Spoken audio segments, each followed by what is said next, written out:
Yakko, this is a kid's show. You can't just be calling the viewers hoes like that. Do you know the names of the U.S. residents who then became the president? Martin Van Buren was the first U.S.-born president.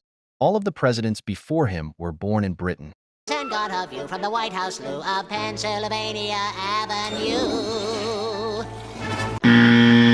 Not all U.S. presidents lived in the White House. While George Washington might have oversaw the construction of the White House, he never actually lived in it himself.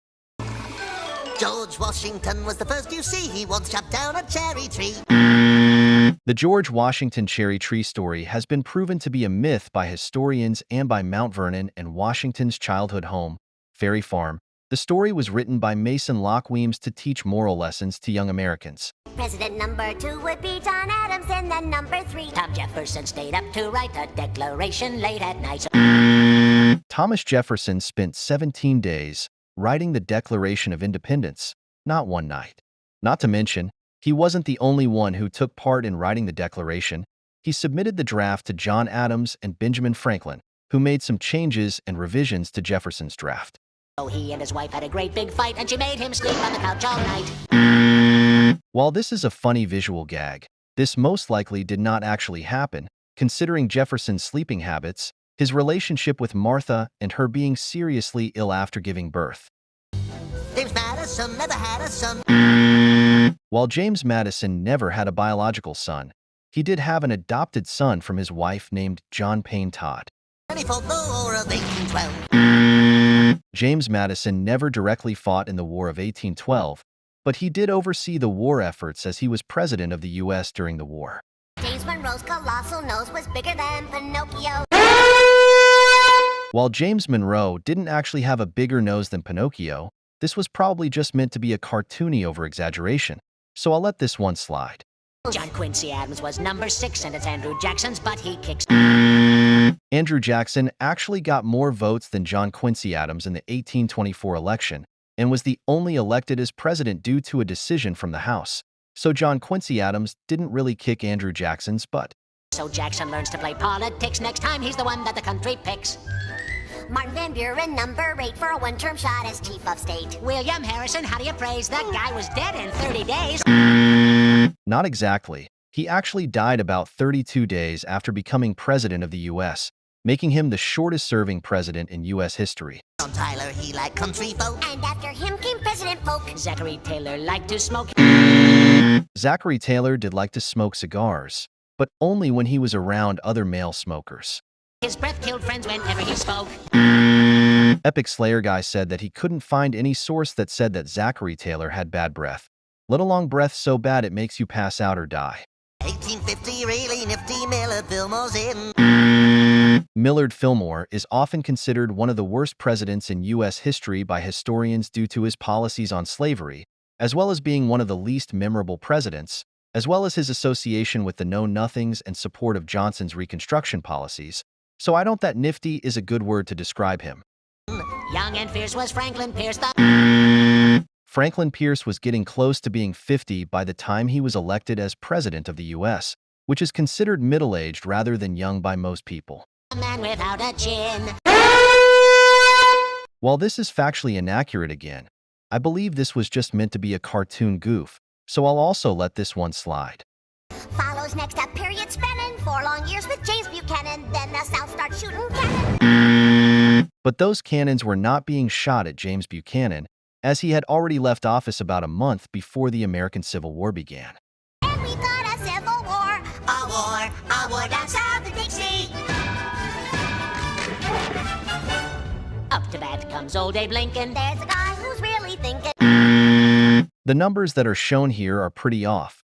The Union had 20 free states and 4 pro-slavery states, while the Confederacy had 11 states. Not to mention, the numbers shown here add up to 31, while in reality, there were some more states involved than 31.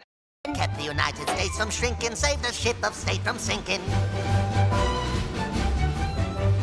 Andrew Johnson's next. He had some slight defects. Congress each would impeach. And so the country now elects Ulysses Simpson Grant. The S in Ulysses S. Grant didn't actually stand for anything. The Simpson middle name was a mistake by a benefactor on his application form to West Point. The Simpson middle name came from his mother's maiden name. His birth name was Hiram Ulysses Grant. Who would scream and rave and... Ulysses S. Grant was actually usually considered a calm and composed person, especially during stressful situations such as battles. Many people noted his ability to stay collected even when chaos was going on. While drinking whiskey, oh, the risky, 'cause he'd spill it on his pants. There are no recorded incidents of Ulysses S. Grant spilling whiskey while he was president or while he was on a world tour. It's 1877 and the Democrats would gloat. This election actually happened in 1876, not in 1877. But they're all amazed when Rutherford Hayes wins by just one vote. The actual numbers were 185 votes for Rutherford Hayes versus 184 for Samuel Tilden, not 8-7. James Garfield someone really hated 'cause he was assassinated. Chester Arthur gets instated. 4 years later, he was traded. For Grover Cleveland really fat.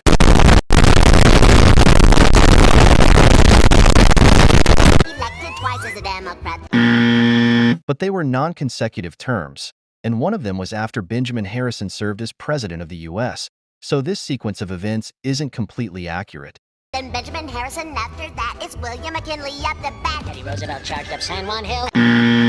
But this happened back in 1898, which was 3 years before Theodore Roosevelt became president.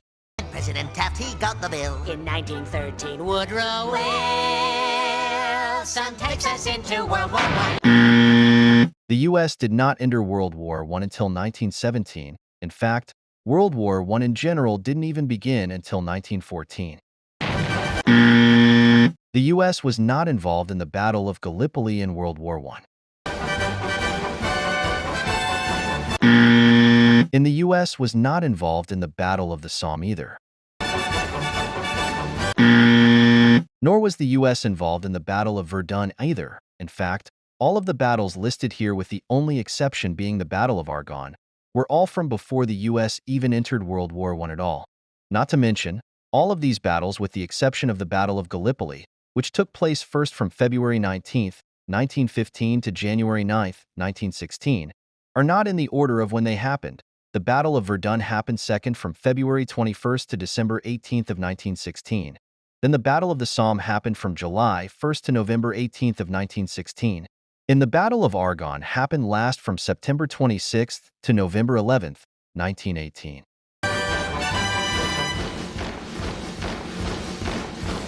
Warren Harding next in line. It's Calvin Coolidge, he does fine. Calvin Coolidge's economic policies, as well as him ignoring multiple problems with the economy, such as rural poverty, contributed heavily to the stock market crash of 1929, and then the Great Depression, so fine, wouldn't really be a good word to describe his presidency. And then in 1929, the market crashes and we fight. It's Herbert Hoover's big debut. He gets the blame and loses too. Herbert Hoover was not responsible for the Great Depression himself, although economic policies weren't really helping the situation, and the country's banks eventually collapsed and unemployment went way up, which led to shanty towns named Hoovervilles, to Hoover's dismay. Franklin Roosevelt. Well, I know there are people who would give this part of a mistake due to Franklin Roosevelt not actually having been on a flying wheelchair. This one is also probably just meant to be a goofy cartoon thing, so I'll let it slide. President who helped us win in... No nukes were used against Hitler in World War II. There were 2 that were dropped on Japan in World War II, but none in Germany. World War II. Harry Truman, weird little human, serves 2 terms.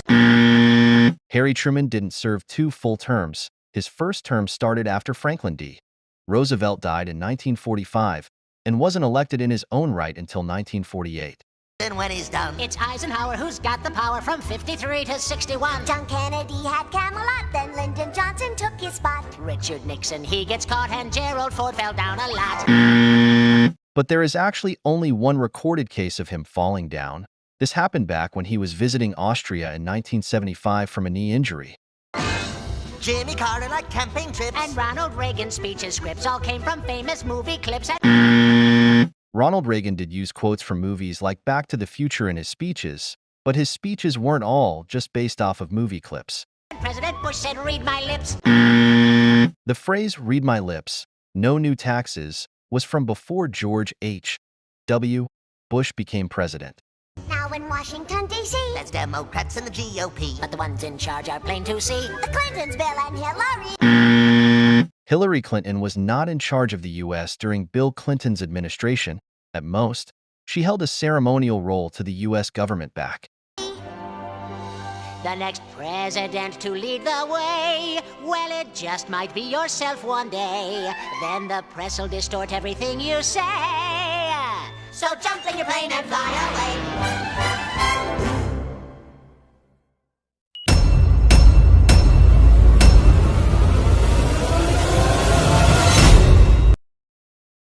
Thank you for watching. Please don't forget to like and subscribe.